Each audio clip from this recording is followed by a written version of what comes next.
So look, here's our topic here tonight. We getting a lot of calls from people who are saying, I read your book, it helped our marriage tremendously.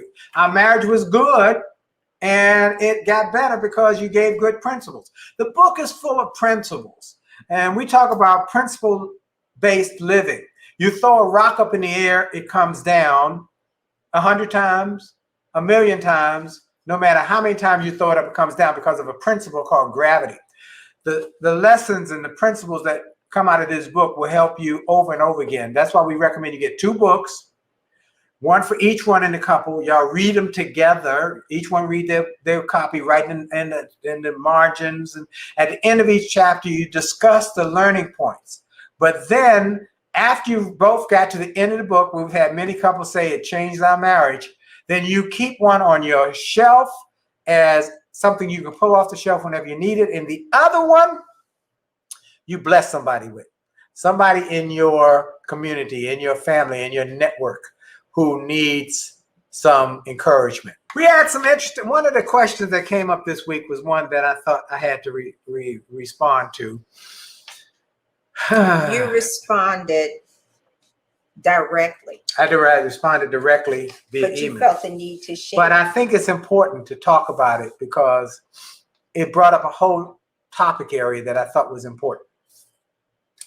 Hence the title of tonight's program. Right. Which we did not get. Let me give you the title. Mm-hmm. His side. Her side. And the real story. Okay. His side, her side, and the real story. That's the perspectives about marriage. So I'll read it and then I'll tell you my comment to him. I think you have to read it and then decode it. Okay. I wanted to reach out to you. My wife and I are going through a storm, and who better to reach out than you? Well, I said, thank you for that. We've been married for 2.5 years, been together over 4 years now. We've had some issues as far as her feelings, because really, I do not communicate well. Okay. Okay. That's point number one. Point number one, communication. I don't communicate well. He knows that. Okay, going in. Okay, here you go. Sometime back in May, I realized she had reconnected with a man she used to date prior to me on Facebook. When I told her I didn't know that they were talking again and to see private chats and text messages, I was uncomfortable. Fair. Private text. Messages and chats. And chats. Now, my question there, how does he know? How did he see them? About the private text and chat messages.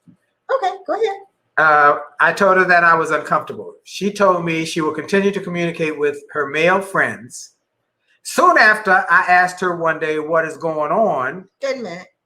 She's going to continue. She's going to continue to I'm not going to stop having friendships with my people in my life, okay? Okay, go ahead. Terrence calls it his side, her side, and the rest of the story. I like that. And the rest of the story. All right. So soon after that, I asked her one day what is going on, and she refused to answer. So I reached out to him directly. He told her that I did reach out to him, and she became enraged, saying I had embarrassed her. Okay. Okay. So now he's having communication with the person that she is having communication or some kind of ongoing relationship. That Friday, she didn't come home and didn't come home until Sunday. She stayed at a hotel and stopped sharing her location on her phone. That means she took the phone location share off. First of all, I didn't know you had phone share. What does that mean? That you can have I could put something on my phone where you know I was on your phone. Oh. Okay, that's what that means. So you have to enable that. Yes. Okay. She knowingly or unknowingly. There you go. Oh. She stayed at a hotel and stopped sharing her. We got past that, and after a huge argument 2 weeks later, she kicked me out of the bedroom one night, and I came to the room and she began to pepper spray me all in my face and eyes. After that, she ran out and went. Stop. Mm. So they're no longer sleep in the same bedroom. Mm-hmm. And he shows up and she pepper sprays. This is her husband. Pepper sprays her husband. Yep. Okay. All right. Okay. After that, she ran out and went to the commissioner's office and reported domestic abuse and got a restraining order against me. And I was kicked out of the home for a year. Wow. Since the order, we still talk and are trying to work things out. We've been intimate several times, gone to a cruise, had dinner on occasion. She only allows me over when she wants me over. Sometimes at night, no communication, and doesn't want me at her home. I'm very confused in this situation. I wasn't sure if I was kicked out so she could see someone else or what was going on. We go to counseling at the end of the month and a 90-day court date in October. We also have a trip in Jamaica in November. I need advice. Woo! I'm confused. Woo! So is there some kind of domestic violence? Is it psychological? Right. So this is what made me say his story. We don't have her story, but we do know that there's a whole bunch of stuff going on. There's a real story. Now, there's a lot going on here. First of all, my response to him, just so you know, because I don't have her story. And he said they were going to counseling. I said, bravo. You got to go to counseling. Got to go to counseling. Because, hey, Dr. Della Toro is on. And I also saw real quick, I want to give a shout out to Carolyn Porter. She said, I met you in Nashville. We spoke at the American Payroll Association meeting. Oh, wow, that was I quit my job shortly after because you motivate me to be happy and not stressed. And I've been married 31 years. I've enjoyed 51 years. I'm sorry, 51 years. Wow. And I've enjoyed your books. Fun to catch you online. Thank you so much, Carolyn. That's a blessing that my message empowered you and encouraged you. And God bless you. Christine Jones, good to have you. Hey, Dell, Dr. Della Toro. All right, Christine says she wouldn't go nowhere with that girl. So here's what I told him in my email. That they need to have counseling. He's in counseling now. And that he needs to be honest. Honest. It's very important that he's honest with the counselor. Because there's more to this story. That's why I know there's something. Why would she spray him with pepper spray unless he got angry and either had some sort of words or actions that were abusive or she took as abusive. Provoked? Well, she took it as abusive. Maybe he hollered at her. You would say if I hollered at you. If you raised your voice at me, that could be considered verbal abuse. That's right. That's right. And so, that kind of verbal abuse made her afraid. So I would say, I don't know if it was verbal abuse. Maybe I don't know what, but there's more to the story. Yeah. So there's more to the story, and that's why she resorted to pepper spray. That's what we're assuming. I'm reading between the lines, okay? Because I don't have her story. And I only have his story. Now, Dee asked a profound question when we were talking about this topic. Why is it that when people tell their story, they make themselves look good in the story? And I said, well, because that's a natural reaction to when you're trying to tell your story, you don't want to come out as a villain. So you tell the story from your perspective. It's like history, his story. All right, history. I'm gonna tell history from my perspective. That's why the cowboys and the Indians were always the villains. Okay, because the story was being told by the cowboys. Okay, so you don't want yourself to look bad. You don't want yourself to look bad in anybody's eyes in any light. Now, I'm not saying he's bad. I just don't have her story, but I do know that people don't squirt you with pepper spray for being meek and mild. Okay, that's not he had to say something. If he hollered, maybe she called her out her name, he cussed her out. A lot of flags here. Terrence said a lot of red flags here. This is a hot mess.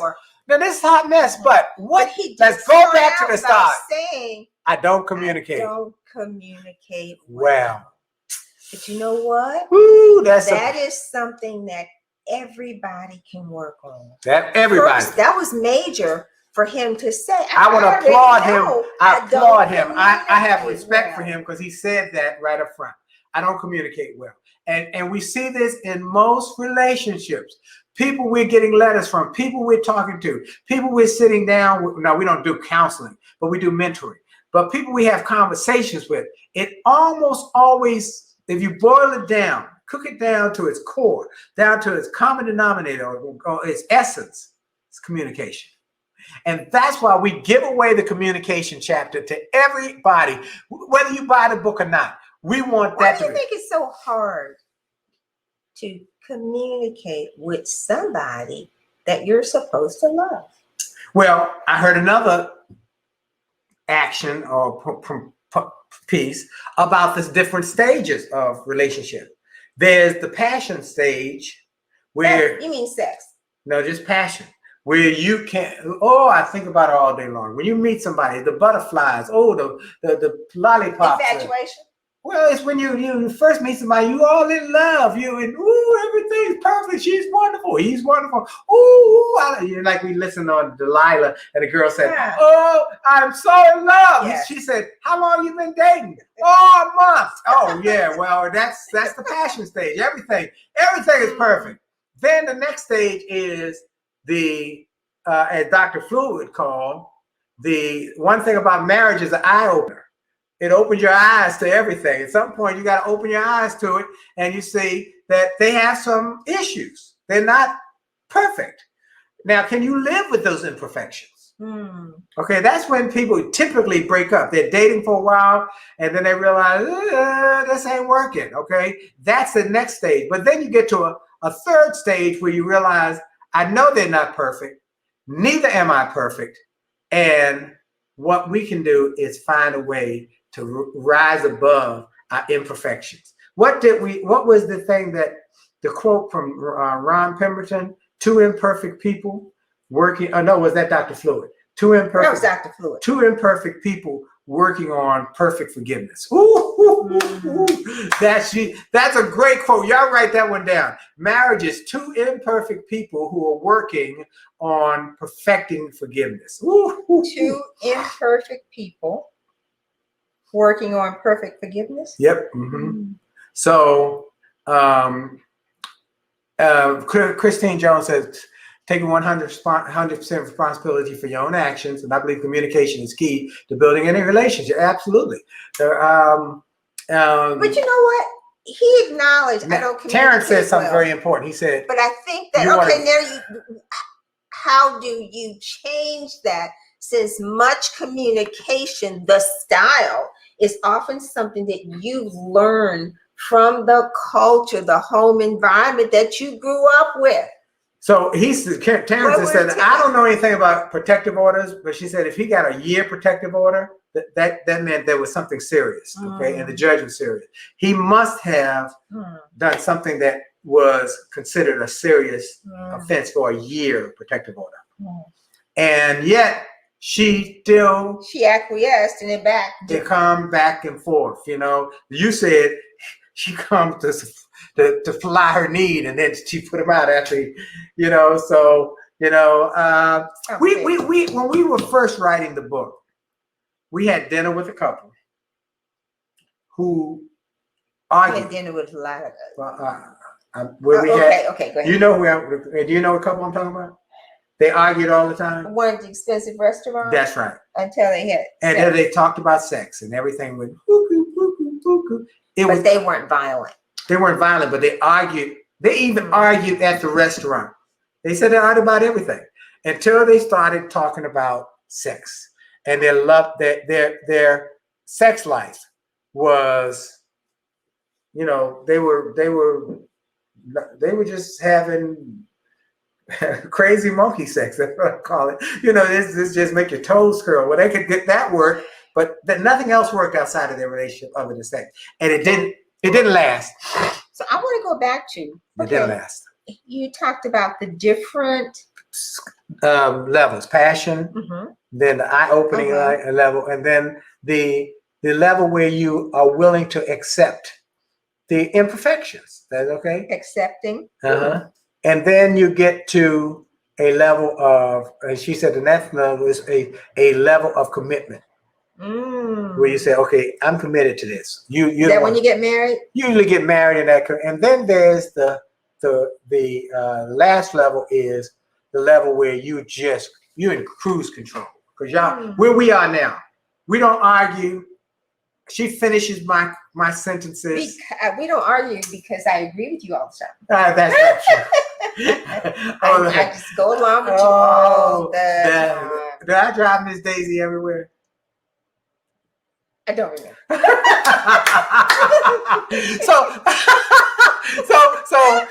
So what we do is, look, we're grooving because we don't argue because we are past arguing. I mean, she doesn't push. So I still have the passion for you. So you said first it's the passion phase, the eye opener, where you learn what you don't like about the person, accepting, like you are.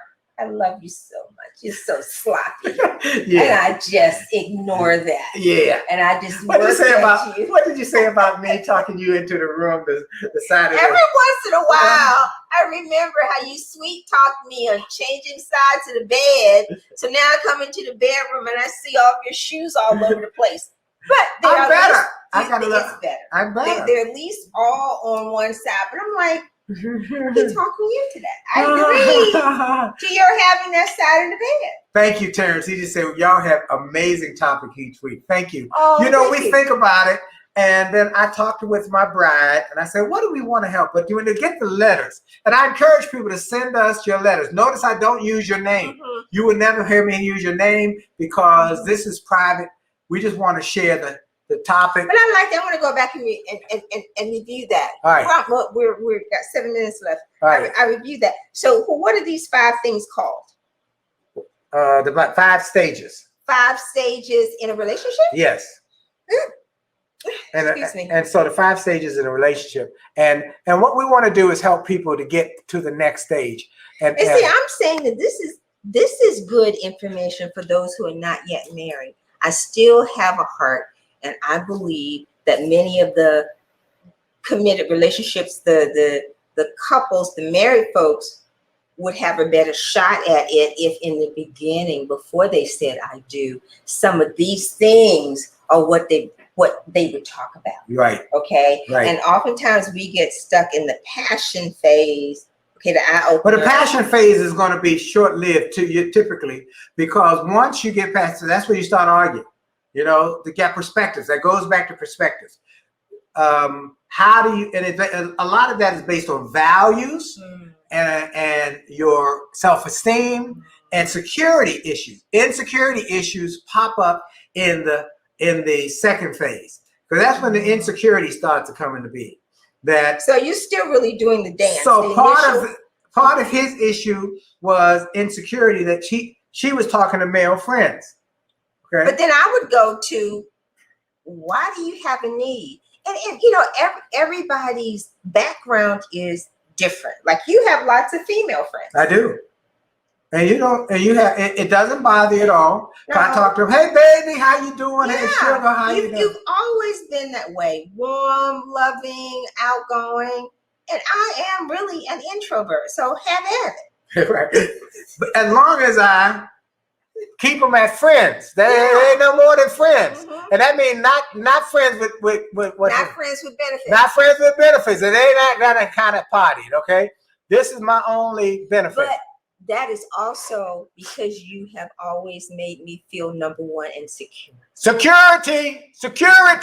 All right, we're talking about this guy did not feel secure. His wife did not make him feel secure. Christine Medicine, Los Angeles with Les Brown. Thank you so much. Oh, I love that. You love how I talk about my wife from the stage. I talk about it from the stage that I would crawl over broken glass to get to that woman. And if she leave me, I'm coming with her. So it's the development of the relationship. Once you get past the passion phase and the eye opener, and you get to, can I deal with accepting the imperfection. Right. But I can accept the fact that you are not a neat person. That's right. Because it is so far down the list, because you're so wonderful in so many other ways. How about that? And I can accept the fact that she is a neat freak. Okay, I am so anal. You don't have to be so nice. Anal. She's everything got to be in a place. Everything has to be in a place. Okay. All right. So so anyway, what we want to say to folks is communication. Let's go back through the letter. He started with, I am not good at communicating. So that is something that he can work on, that they can both work on. Look. But that requires so much effort. I had to learn how to express to Willie what I was feeling, or that it was okay. I had to make myself express it. You know what? I'm uncomfortable doing this because I had to learn who I was. So while we were then out and doing things together, I was totally uncomfortable with all the different places. And I had to work at that. And I had to learn how to share that with him. That's right. Somebody just said they had to be willing to make it work. Respect each other's voice. Yes. That's exactly what we're going to say. Respect each other's voice. And that's where this, look, chapter number 4. Go get the free chapter, but get the book. Get the free chapter, jollymarriage.com. While you're there, though, go buy 2 copies of the book. Here's what we say. Communication in marriage is like oil in your automobile engine. It can be messy to handle, but without it, your engine will soon run poorly and eventually lock up and bust. You must communicate, even though it's uncomfortable. Dee said she was initially uncomfortable with us communicating all the time and talking all the time. Dee, he's coming with you eating a ham sandwich. And I'm a vegan. That's right. That's exactly right. I'm coming with her. Ham sandwich. She's vegan. I'm coming with her. Yeah, baby. Wherever you go, I'm coming. I told her if she leave me for another man, I'm going to be with them also. I'm going to be in between the two of them. Hey, good night. Good night. Good night. That's how I'm going to be. So, folks. I would say learning to communicate and when you share something that is vulnerable, that word comes up. Come up to a lot in a couple of hours. Be vulnerable. Can I be vulnerable with you? And that when they share that this upsets me or I'm uncomfortable with this, you cannot use that vulnerability against them. Absolutely. You have got to nurture. That's how you develop that closeness and that trust, so that no matter what, I know you got me. Amen. And I got you. Come on now. She got me. You, babe. I got you, babe. That's old. I got you, babe. Share. Share. I got you, babe. Ago. I got you, babe. Well, I got her. She got me. And I hope y'all will get each other in your relationship. Love your significant other. If you love them, tell them. 1, treat them well, and let them know, hey, 4 F's. I'm friendly, but I'm frank. This hurt my feelings. If he had just said, that hurt my feelings, rather than fussing or arguing, or I don't know if he put his hand on her or not, but whatever he did, it offended her if she's going to use pepper spray. Okay? All right. What do you do when all of what you said is broken? 1, you go through those 4 F's. It's broken, but it can be repaired. See, most brokenness is a little stress fracture that didn't get dealt with. And it just gets getting bigger and bigger and bigger. And before you know, it's a chasm. Go back and say, let's go through the 4. You got to deal with the 4 F's. Be friendly. Have a friendly. Don't come in. You did it. I want to have a conversation. And you know what? Be frank about your feelings. Be frank about your feelings. And maybe you need to write down the things that you want to say. I mean, years ago, I used to do that. What is it that I want to convey? Right. And while somebody who's a talker, who talks for a living, it just comes out, there are others of us who have to think through and have to write down the key things that you want to get across, Absolutely. I want to get across that I love you. So, Ashwagandha, you know that's right. Makes everything right. You know that, Terrence. Ashwagandha. Well, look, our time is up. I want to thank you for your time. This has been a great one tonight. Share this video with everybody who is struggling. We love you guys. We're blessed by you. Thank you for being with us this evening. Absolutely. Muhammad Ali is on. I was going to say that. Muhammad Ali is on. That's right. Well, look at this special on Muhammad Ali. Very good. Thank y'all. We're on our way to out of town this week, but we give you glory. So keep us in prayer. Yeah. As we go to Texas and North Carolina. Bless you. God bless you real good. And remember to keep the faith. And remember your best is yet to come. God bless y'all. Have a great week. And send us your letters. info@williejolly.com. info@williejolly.com. So we will share the information. But won't share your name. And my thoughts. And then get 2 copies of the book. One for you and your significant other. I got masks. I got shield. I even bought a hazmat suit. Oh, you should see her hazmat suit was so hard. I mean, it was so hard. I'm like, okay, I had to return that. So I love it. See y'all. Be safe. God bless you. Have a great one. Bye-bye.